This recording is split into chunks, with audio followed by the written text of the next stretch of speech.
Avant de rentrer dans le détail, par cette vision globale de la hausse des prix. Je me souviens que vous étiez venu à ce même micro il y a quelques mois et vous aviez été un des premiers à alerter pour dire attention, il va y avoir une très forte inflation. Vous vous basiez notamment non seulement sur vos achats, mais aussi sur ce qui se passait aux États-Unis. Vous parliez à l'époque d'une inflation de 4%, ça nous paraissait déjà beaucoup.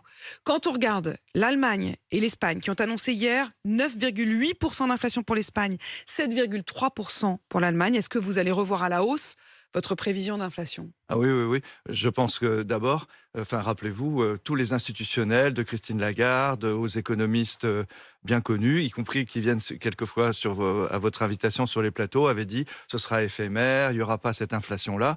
Dans la réalité, les consommateurs, eux, avaient commencé à s'apercevoir.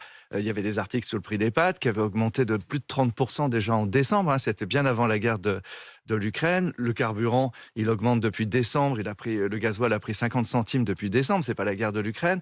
L'huile, le sucre, ça venait de la désorganisation Post-Covid. post-Covid du monde, aussi de factures de transport qui avaient été mal négociées par les industriels. Rappelez-vous de l'histoire des conteneurs, comme s'ils avaient disparu de la planète, et on nous avait mis des hausses de 50-60%, le prix du carton plus 40%, l'aluminium plus Mais 20%. justement, Donc là, il y a une vraie inflation qui va se traduire là, dans les 2 mois qui viennent. On vient de finir de négocier avec les industriels une première tranche de négociation. Il va y avoir en gros, en moyenne en France, dans les magasins, une hausse de 3,5%.